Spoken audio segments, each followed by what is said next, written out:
Welcome back, Buccaneers fans, to another episode of Hear the Cannons presented by BucsGameday.com. My name is Caleb. You can follow me on X at CHS I'm one of the writers and reporters here for Bucs Game Day. Along with me, as always, joining me on this lovely hump day where it's beautiful outside here in St. Pete. Little hot, little humid. River Wells at River H Wells on X, our lead editor for Bucs Game Day. If you guys haven't already, BucsGameday.com. Check out all of our content we got going out over there right now. OTAs just getting underway. River was there in person. River, so first thing I got to ask right off the bat, did you bring out the patented bucket hat of yours to get things started? Not only the bucket hat. We got a neck gaiter to protect my neck from sunburn, and sources close to River's way of thinking say that he could be bringing out a neck fan for training camp. We don't know, but that's what we've heard. That's big news for the people. I mean, once again, it's a bad day to be a UV ray out there in Tampa Bay. Yeah, not me. River Wells versus the UV index is a fun matchup to kind of examine as training camp starts. It's a blowout. It's a blowout, Caleb. It's a blowout. He is winning. I'm putting up 56. I'm putting up 64. But yeah, man, it's been brutal out there these past couple of days. The players, coaches, just now starting to get back out there after rookie minicamp. We saw them a little bit earlier here this off season, but some of the veterans finally getting to get back out there. Obviously, the organized team activities that they're going through, not everybody is having to be there. It's kind of one of those things where it's an optional for these guys. But there were a bunch of guys out there that you were able to notice. Some guys that were absent, and one in particular that was an obvious absentee from there, and we'll get into that a little bit later, River. But how was it out there? How are the guys taking to their first day of OTAs, and just some observations that you were able to see just right off the bat there in day one? Well, like you mentioned, it's hot in May because that's how it is now. But players are getting used to that sort of thing. Emeka Egbuka initially came here. He had played football in Washington and then in Ohio. So now he's in a completely different world there. And he looked pretty good, actually, in the first day of OTAs. He put a particularly nasty move on Jamel, kind of baited him to the center of the field and then cut back out and got a nice ball from Baker Mayfield. So he's looking pretty good. Yeah, it's a time for rookies to really learn the system, for new players to really learn the system. Everything is scripted at the moment. Todd Bowles made sure to kind of say that. So no call-it periods yet for guys like Josh Grizzard or Todd Bowles himself. People are getting in there, and he mentioned that the key for OTAs is to really get the fundamental sound, the little things down, and then as the offseason progresses, they'll get into some of the more nitty-gritty scheme stuff. So hard to kind of tell where things are going, and you're kind of looking at Josh Grizzard's offense and going, is there going to be a lot more orbit motion, at snap motion, pre-snap motion, given that he came from Miami under Mike McDaniel? Seeing a little bit of that, but like I mentioned, I'm sure they're kind of not going all out in that respect, and I'm sure Todd Bowles also isn't calling the defense all out yet. So really focused on fundamentals, really focused on getting the small things right, and that goes for the rookies and for the new players that are in Tampa Bay. So a lot of guys showed up. They're getting back to work. They're getting back to work today and tomorrow. We're not going to be there for that because media is only available for one Tuesday practice, but they'll be working for the next 2 days, and then in June next week they'll do another set of 3 days to wrap up OTAs. Yeah, it sounds good that the young guys are kind of getting adjusted pretty quickly. It sounds like. Yeah. I know a lot of the questions have been surrounding, how is the Bucs defense going to look? We've talked about some of the guys moving from nickel, to safety, playing a little bit of mixed, versatile, Swiss Army knife, whatever you want to call it, positions in Todd Bowles' defense. It sounds from everything that I've heard that they've been having a pretty good day, or they had a pretty good first day right off the bat, which is great to hear, especially after what we were able to witness last season. But on top of that, there was a little tidbit that Todd Bowles kind of mentioned regarding passes being defended rather than being intercepted. So can you touch on those two things for us real quick, River? There were 2 drop picks on day one of OTAs. We had Jamel Dean cut out a flat route to a running back, and he would have had the pick 6, but he dropped it. And then Zion McCollum came scorching down the middle of the field, kind of from left to right there. and he dropped the ball that he had on Baker Mayfield as well. So Zion mentioned he said he was PO'd about it. Was his particular phrasing. He said Todd Bowles immediately gave it to him the moment he saw him drop it. But that's an area that the Bucs need to improve on. You had Carlton Davis here before, who quite frankly, his hands were statistically improbable how often he would drop picks. And guys like Jamel Dean have dropped picks in the past, and Zion McCollum only had his first career interception last year. So they want to be able to get the ball and secure it. And a little bit of that is luck, just how the ball comes your way. And a little bit of that is fundamentals and those little things. And those are the things that Todd Bowles is kind of talking about, that he wants to really drive into these players. And getting on the jugs machine and catching those footballs might be a big point of emphasis this year, because they didn't get a lot of interceptions last year. They had a few fumble recoveries they were able to capitalize off of, but the interceptions were coming very quickly. So new secondary, retooling that whole thing, that'll be one step. And then the next step is to make sure that when the ball comes their way, they're not just batting it down. They got to come down with it. So it's day one. It's shorts and shirts. You're going to hear me say that 20 more times in this podcast. But that's kind of how it is, and they're still learning in that respect. Yeah, as we continue, through this OTAs talk that we're having, if you guys are watching anywhere other than YouTube, we implore you to go over to our YouTube page, go in that search bar, type in Bucs Game Day. You'll find us right there. That's how you get your comments on here. So if you got any comments while we're talking, feel free to throw them up there in the comment section. If you have any questions about, what we're discussing or anything that you might want to be able to touch, you might want us to touch on, head over to YouTube. That's how you get those questions, those comments up there. We really appreciate you guys watching, no matter what platform you are on. But, where we make the money, where we are able to get the most to you guys and as much information that you might be wondering to you as well, is through YouTube, and it's really great. So head over there. If you like what we're talking about, like the show, go back and look at some of our other shows, like those as well. Do it. And then if you haven't already, also subscribe. That's huge for us as well. Once you subscribe, you hit that notification button, you'll be alerted on anything, whether it's, these live shows that we have going on, post-practice, post-game press conferences as well, with usually Baker Mayfield and head coach Todd Bowles, as well as post-game locker room interviews and any post-game content that we decide to push out there as well. So really, guys, YouTube is where it's at. Like, comment, put your questions in the comment section as well, and then also subscribe. We really appreciate it. But continuing here with our OTA conversation, River, we were just talking about not getting in, the interceptions. It was something that plagued the Bucs last year. Turnovers plagued the Bucs last year. Not being able to get enough of them. Didn't really show up here in day one, outside of a position that we have kind of questioned the coverage in that aspect of things, and that's been from the middle linebacker area. Right. I mean, it seems like there's the guy who kind of showed up in day one is also a guy we have also heavily talked about in order to stay healthy. Talk to me a little bit about what you were able to see from Cervasier Dennis here entering year 3. What's he looking like? Talk about that interception that he had, and how he's kind of moving forward from these past 2 seasons that have been, injury riddled. Yeah, he had a pick 6 playing that linebacker position on Baker Mayfield, one of the first few reps actually of their 11-11 periods. He took it to the house, and in fact, he kind of got yelled at by the offensive line coaches because he ran right into their drill. He took it to the house. I thought that was funny. He also had another big play. They ran a sort of pitch, like a halfback pitch to the left side, and he completely read it and crashed it, and did really well in that respect as well. So he had a really good day, and it's hard to talk about Cervasier Dennis because it's just the fact that if he's healthy is one, it's something that you need to hope for, and 2, can he continue that wave of play that we saw against Detroit, that we saw against Washington last year, those little spurts of really solid linebacker play and coverage? Can he do that for 17 games if he is healthy?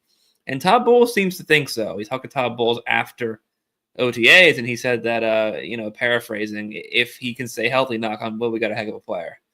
And the Bucs really clearly believe in him, and they better, honestly, because outside of believing in him to be your guy, the linebacker room hasn't really changed all that much from last year to this year, right? You got Anthony Walker in there, who's not a 4-down guy. Cervasier Dennis is still there. Lavonte David's still there. KJ Britt's gone. Not a lot of replacement going on there. So really, it's interesting because they really believe in Cervasier Dennis, that he can be the linebacker that can cover and can fill this gap. And if he can be healthy and play well, then he can be, but it's a risk inherently.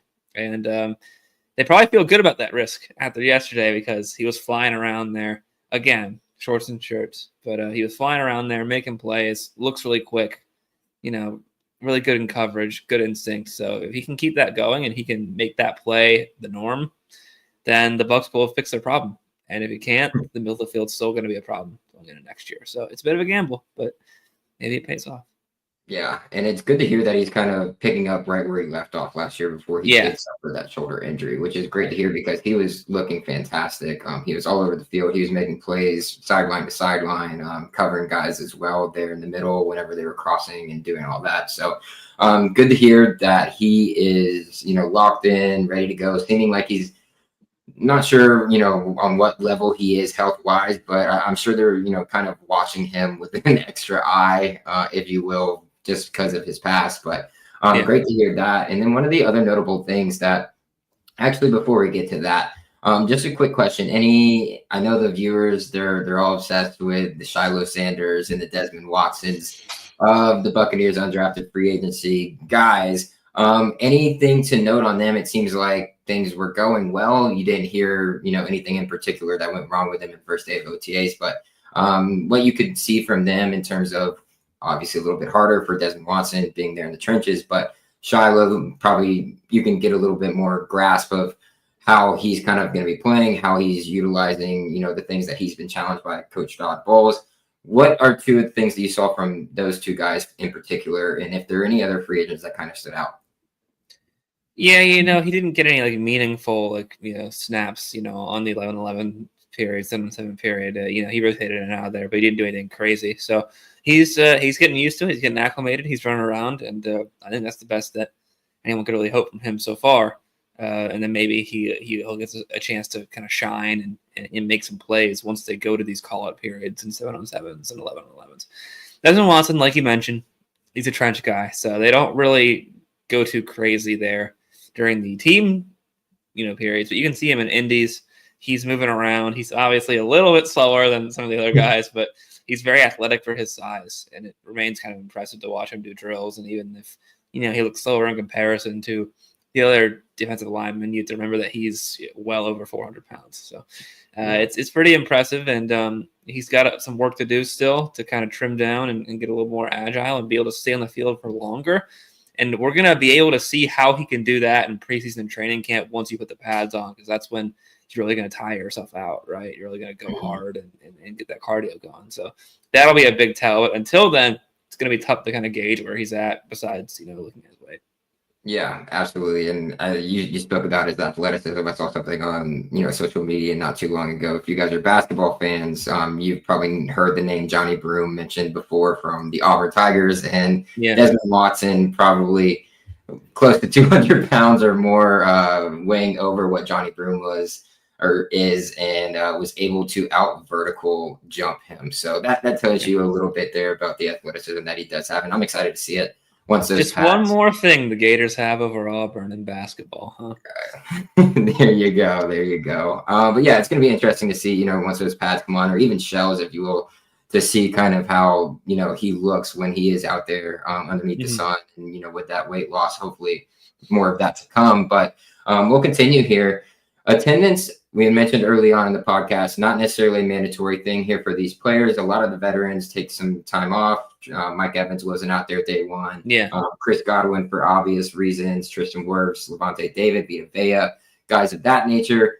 Any significant guys who weren't there, talk about who was there. And then we'll dig into probably the biggest name that was missing from the first day of OTAs here in a bit. Right. Well, of players that are not free agents and have been on the Tampa Bay Buccaneers, Chris Godwin and Mike Evans, like you mentioned, aren't there. Mike Evans had his own workout regimen he's done for a few years now, and then Chris Godwin's still rehabilitating from his nasty injury he suffered last year against the Baltimore Ravens, so he's not going to be there. Vita Vea wasn't there. He rarely is an OTA guy. No Tristan Wirfs. Luke Gedeke was there, but he appears to be either nicked up or injured or something. He's on the side field working with the trainer. We did ask Todd Bowles about some of these injured players, and he mentioned that in his mind right now, he doesn't foresee anyone missing training camp. So, but right now, like Christian Isium wasn't practicing, but he was there, so he might be a little bit banged up. Gedeke might be a little banged up. But you had some good guys there. You had Diaby, Antoine Winfield Jr., Baker Mayfield, Bucky Irving, Shad White, all there. Clyde Cansey was there. A lot of offensive line guys, right? I mean, Graham Barton, Cody Mock, Ben Bredesen were all there. So still some good starters that made it out and were working out, but a few guys there that don't normally come anyway didn't show up. So I wouldn't be too concerned about that.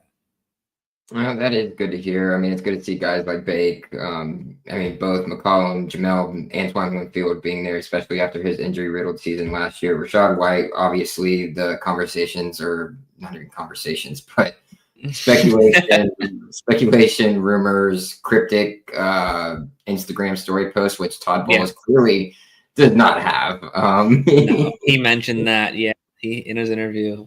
He was asked about that, and he said, "I'm not on Twitter," which is not where Rashad White posted that post. So, either way, what can you do? Right, exactly.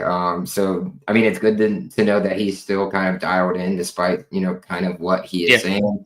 The nod coming in here, watching all the way from Serbia. Really appreciate you tuning in, brother. Our founder is actually over in Italy right now, enjoying himself. So a lot of people overseas probably tuned into this show. Rise the flags, absolutely, yes, sir. And a little Buccaneers flag to go around. Thank you for watching the nod. We appreciate it. Yes, absolutely, man. And check out all the rest of our stuff too. And if you guys are watching as well and you haven't been over to BucsGameday.com, go check out our content over there. We're going to be pushing that out. Got a couple quote pieces up myself from Jalen McMillan, the wide receiver, as well as Zion McCollum, who is entering contract season this year.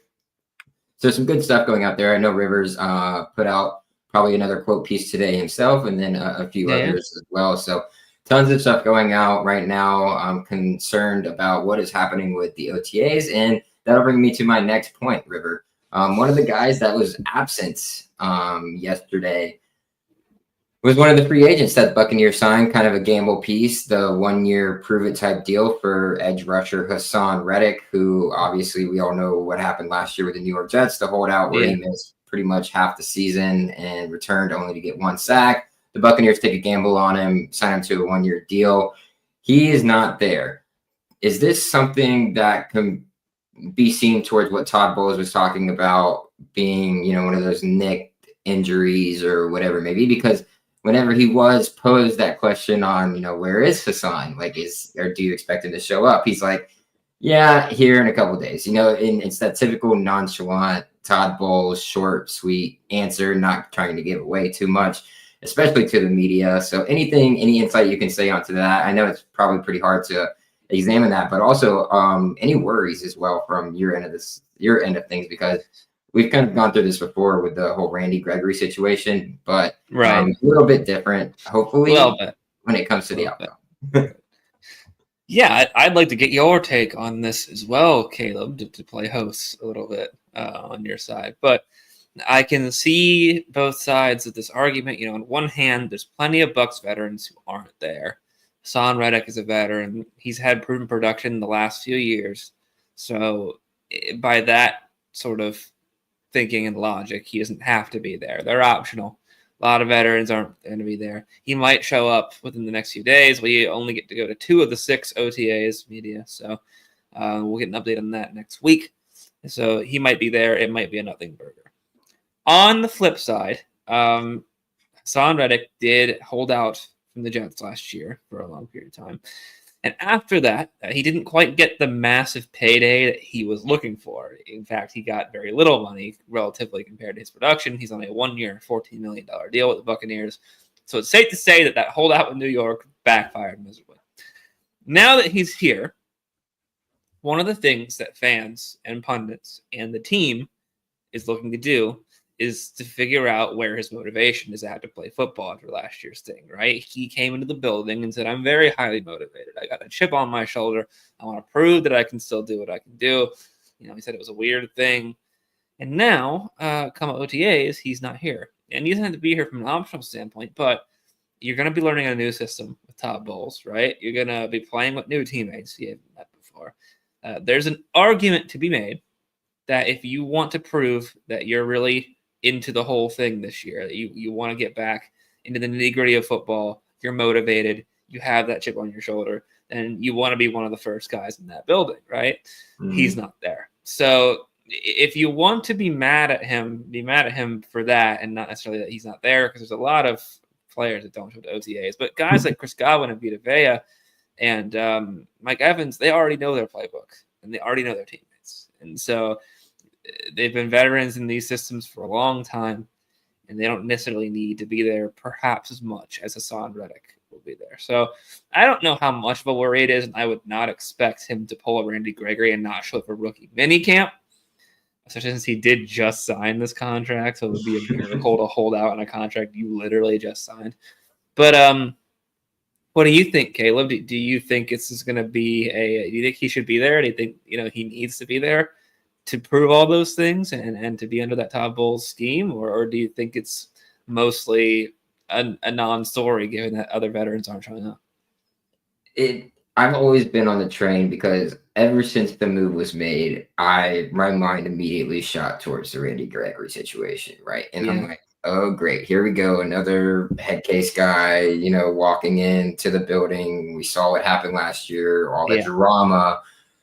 And I'm like, great. So is this another possible situation like that? Then he shows up in the building, like you mentioned, does a press conference, excited to be here, ready to get working, going. So to me, as a person and how I see things, if I'm going to be doing that and I'm going to be saying these things, I think the age-old saying goes is like actions speak louder than words, right? Like, so if you were going to say these things, why aren't you that guy? Why aren't you that guy coming in ready to participate, ready to show that you are the same guy that used to put up 4 straight seasons of double-digit sack numbers and was feared across the league? And he had commented on how he's excited to work with, some of the young guys. He's excited to work next to Vita Vea, Kalijah Cansey, how he's got Yaya Diaby on the other side and working Todd Bowles' system and this, that, and the other. And it seems like this guy's ready to come in and do it, and now he's not here. Which makes me think it could be one or two things. It could be the injury thing that Todd Bowles had mentioned or talked about a little bit, not necessarily geared towards him, but just in general about players that aren't here. Or it could be, the thing where he's a veteran. They're going to give him his time, especially new place that he's getting acclimated to. But when you allow a veteran like that to be able to have those moments and times, and you don't give rookies the same amount of chances, right? And it's like the rookies are immediately thrust in, like, hey, find a place quickly. We don't care. You need to be at practice at this point, blah, blah, blah, here, and so be it. If the rookies don't have that amount of time, why are you just giving it to a new veteran that's coming in? Is my thing. I mean, if it is the story of where, hey, like any veteran that's played this amount of time, you don't necessarily need to show up or whatever it may be. Which could be the case. I don't know the insights. I'm not inside One Buck Place and going to Coach Todd Bowles' office to, hash that out or, ask Jason Light down the street if, hey, what's going on here? It's just pure speculation from even our angles. So it's hard to say. I don't want to lean that full throttle that, hey, like this is another one of those situations. Like, I don't want to, just based on like, I want success for this team, right? And how do I see this success happening is I think in addition, like Haason Reddick could be a fantastic addition, specifically concerning the Buccaneers trying to get back to the quarterback and not only create pressures, but sack them, especially with Yaya Diaby expected to take a jump. The interior defensive line led the team in sacks last year. And then you add a guy like Elijah Roberts who can play inside, outside for you. You add a guy like David Walker who is productive, but could use a little bit more polishing, and what better people to learn from than a guy such as Haason Reddick. So I'm hopeful that that's not the case. I'm not completely sold on it. I think I'd lean more towards it being something outside of the controllables, if you will. But let's hope it doesn't come down to that. I don't want it to come down to that, because at some point the Buccaneers will cut bait. They did it silently with the Randy Gregory situation. Nobody really heard anything after it was first talked about. So I think the thing is going to come down to is what is going to occur over these next few days into early next week, right? Like you had mentioned. Are we going to hear anything? Are we not? The next time, I'm sure the next time you guys see him, the question will be posed. hey, have we seen him yet? And then at that Oh point, you're yeah, going to kind of absolutely. get an idea on whether or not things are going the way they're supposed to, and maybe Right, right. you'll be even able to, like Todd or whoever they're talking to, you guys are talking to there at the media availability, is able to provide a little bit more clarity on the situation than what we currently know. But as we know, with Todd Bowles, the Buccaneers, they like to keep a lot of things close to their vest, and that's kind of how it's going to be. But I'm not like on alert, worried, some mode, but Yeah, somewhere I'm creeping up a little bit. creeping But up a little bit. it's Yeah, tough. we'll have to see how it goes, but I think for right now, don't worry too much until maybe next week comes around, and then we'll see what his status is. So I think the Absolutely. Bucs would like him to be there, but they're optional. It's As a fan, it's hard not to get fired up about the situation, but of course, of we got to keep course. it a little professional here. But we'll continue here. And yesterday, you guys, there in One Buck following OTAs, were able to talk to Todd Bowles. Yep, Also able to talk to Graham Barton, who is entering his absolutely. second year as a Yep. starting center for the Buccaneers. Zion McCollum, who I mentioned earlier, entering a contract year, his fourth year with the team, looking to earn something and stick around with the team. He even said so himself in the interview. Yeah. And then Jalen McMillan, the second-year wide receiver as well, who's kind of going to be competing, I guess, with Emeka Egbuka for that number 3 wide receiver spot. It's kind of probably a loose term to use with the Tampa Bay Buccaneers right now, considering both of those guys are probably very important to what the success of this Tampa Bay Buccaneers offense looks like. But anything that you're able to take away from some of that, I wasn't able to dig too much into the Todd Bowles stuff as I was some of the players, but Mhm. give us a little bit of hint, or not hints, but kind of where these guys are at, what they're looking forward to, what you were able to kind of take away from those post-practice press conferences. Well, I actually just wrote an article on something I found interesting. We asked Todd about the nickel corner battle because Tyke Smith's moving from nickel corner to safety. He kind of confirmed that by saying he's playing safety right now, but he'll always be a nickel. But that means that he's playing safety right now. So he's playing safety. And given that, we were like, well, who could it be to replace him there? Because he played there last year in 2024.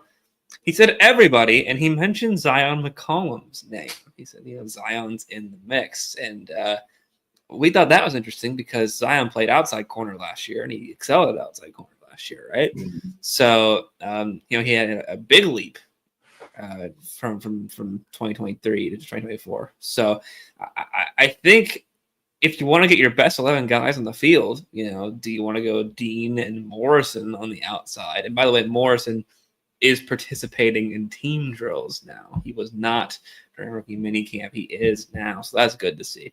But do you want to have those two guys on the outside and then McCollum as a nickel and then Tyke Smith up there at safety? You could do that. That would limit Zion McCollum's snaps by about 20%. And I'm sure he would be happy with that. But Jacob Parrish also making some plays in rookie minicamp, right? We've heard a lot about him, seeing how fast he is, the intensity with which he plays, and it's kind of expected that he will take that spot from Tyke Smith. So it's interesting that his name was thrown in there. We then asked Zion, hey, would you be fine with that? And he said, I play defensive back. He said, I don't care where. I'll line up anywhere as long as it helps the team. And it's fine to say that, but, I can't imagine going from one point to the other and getting less snaps would be ideal. But Right. I guess it's something that Todd Bowles is kind of thinking about. So that'll be fun to watch in the offseason going forward. Yeah, it's kind of like being demoted at a job. You don't really want that to happen, but Right. they value you enough to like keep you around.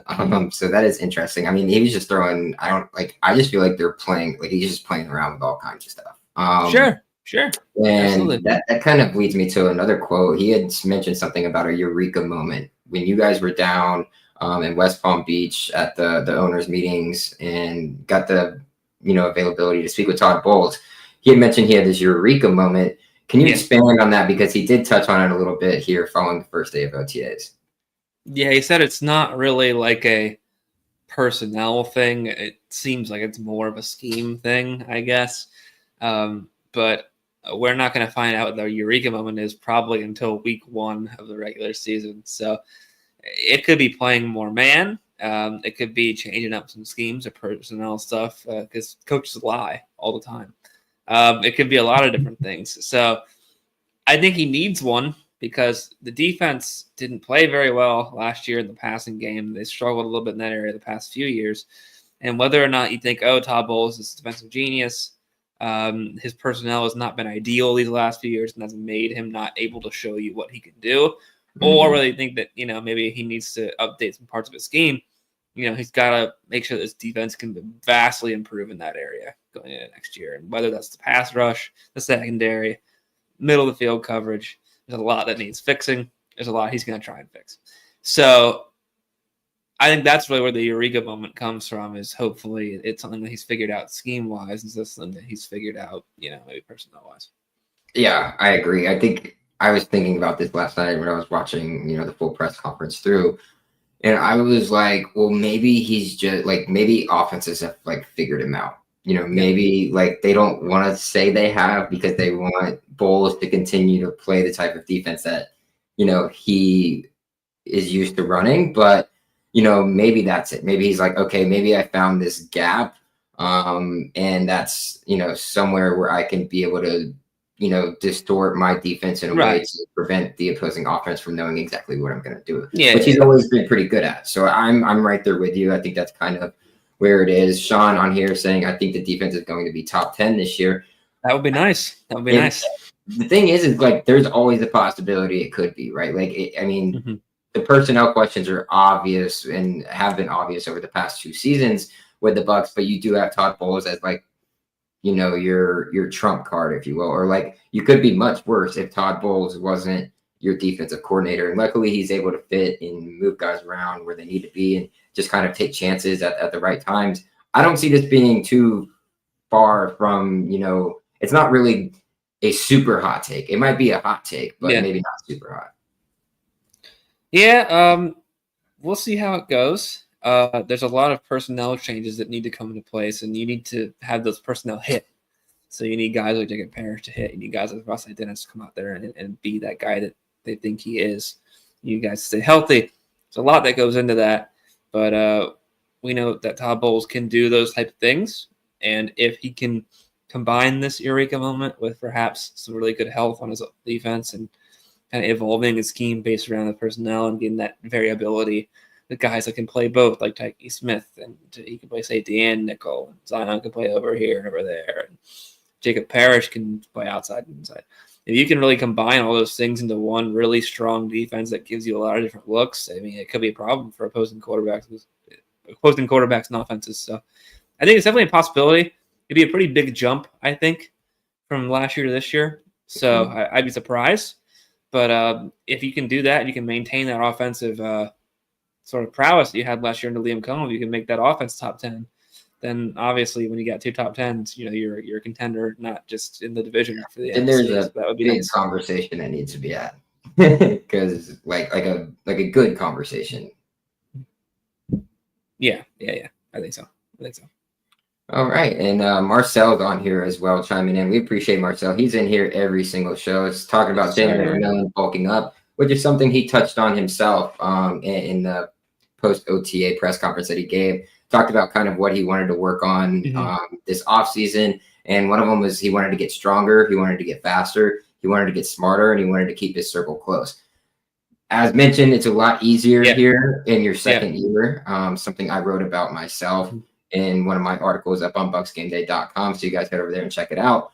It's confusion as a rookie, right? Yeah. You're going immediately from combine, interviews, all kinds of crazy stuff they make you do. You're in combine shape, not football shape.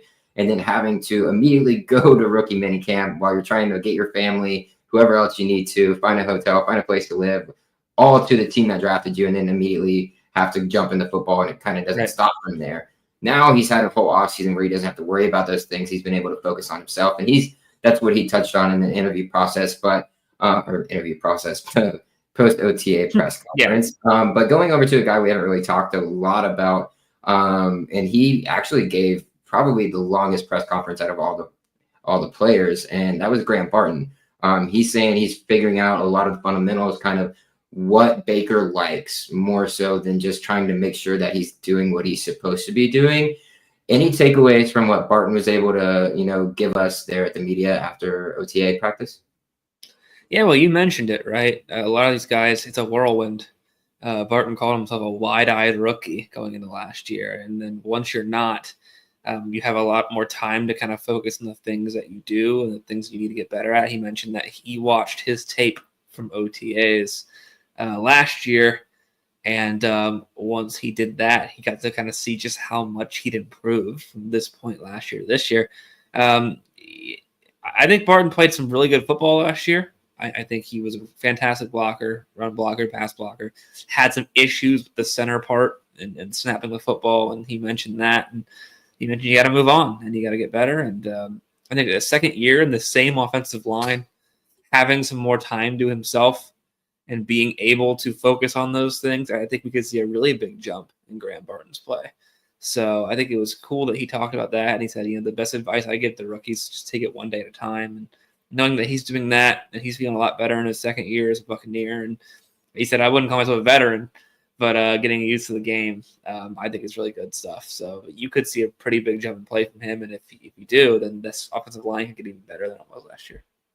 Yeah, I think the main thing that I loved about Graham Barton's, press conference was that he just seemed so much more confident in not only like himself, but like who he is as a person, like not only on the field, but like amongst the guys in the locker room. Obviously that's a big change when you're, coming from one locker room to a brand new locker room, trying to invest yourself in all these guys, create these relationships that you might have never had unless you were to be drafted. And he just seemed like he was carrying himself differently than when he was a rookie. And that's something that I think is a huge takeaway. Yeah, that's a big key when it comes to going into your second year. The center is kind of a big part of the offensive line, one of the leaders of the offensive line, given that, they set the cadence, they snap the ball. And stepping into that role as a rookie is hard. It really is. And there's a mental aspect of that game as well as a physical aspect. And he hadn't played center since his freshman year of college.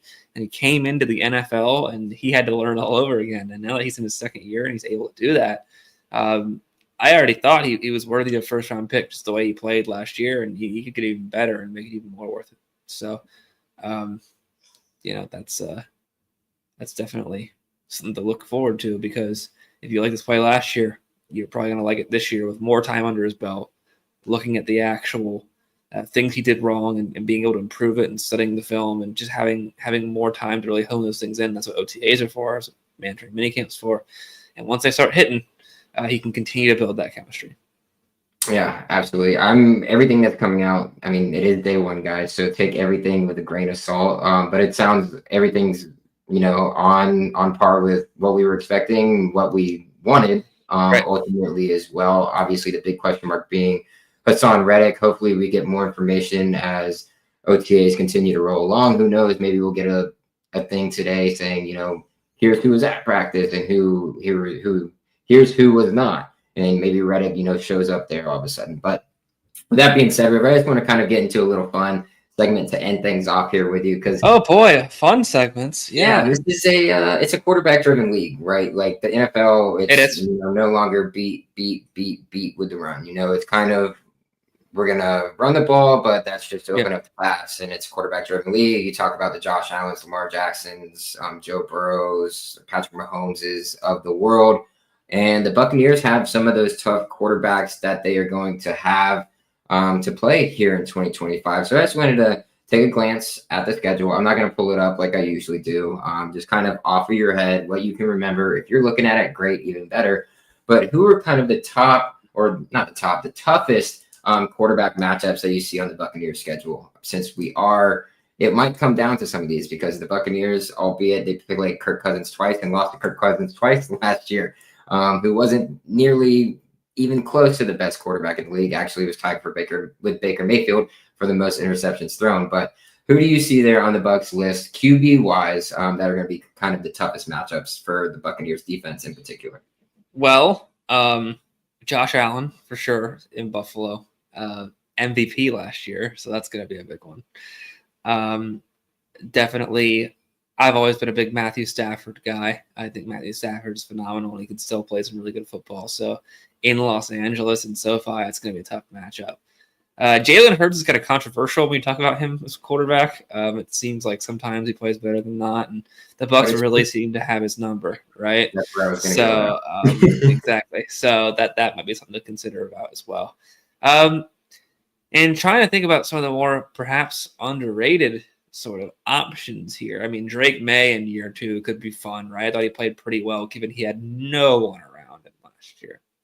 So in that event, I think that could be a fun matchup for sure.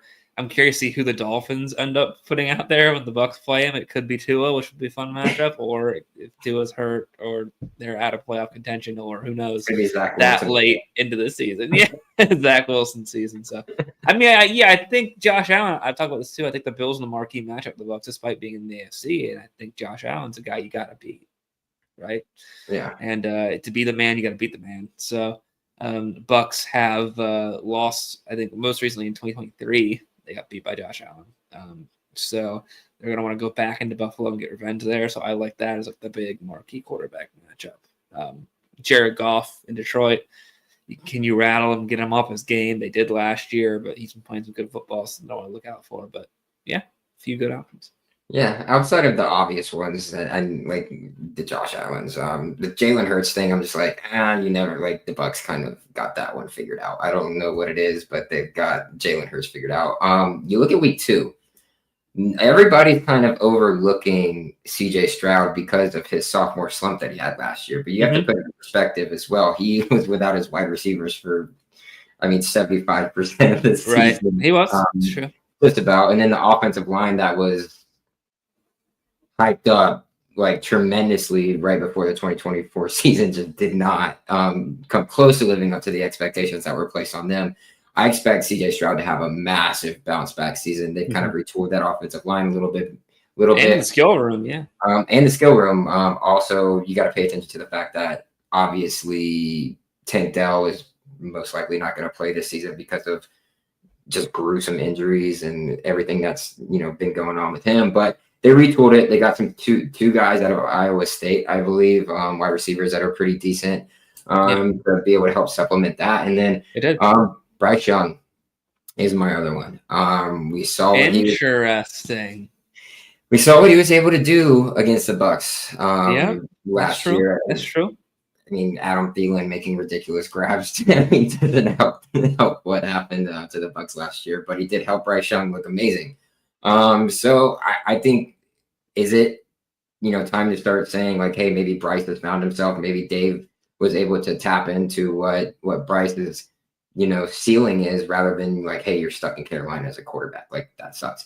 But like, maybe they were like, hey, we've given you the tools. We've benched you. We've let you learn a little bit, take your time. Now let's see what you got. And he performed at a very, very high level, perhaps one of the best quarterbacks to end the season last year. And I think if he has a good regular season, you're looking at week 16 and week 18, and you gotta go through Bryce Young. So I don't know. I think those are two underrated quarterbacks. The Buccaneers are gonna have to play a lot of good quarterbacks, not just decent, a lot of good ones. And Brock Purdy in San Francisco, obviously. That's true.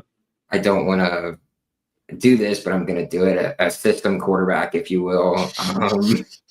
Going straight for the Kyle Shanahan throat. I see you. He made Trey Lance look like a decent quarterback. Any quarterback that's kind of come out of there, he's made them look better than they actually are. I'm not completely. I won't disagree with that. If you throw Brock Purdy on any other team in the NFL, is he going to be as successful as he is in San Francisco?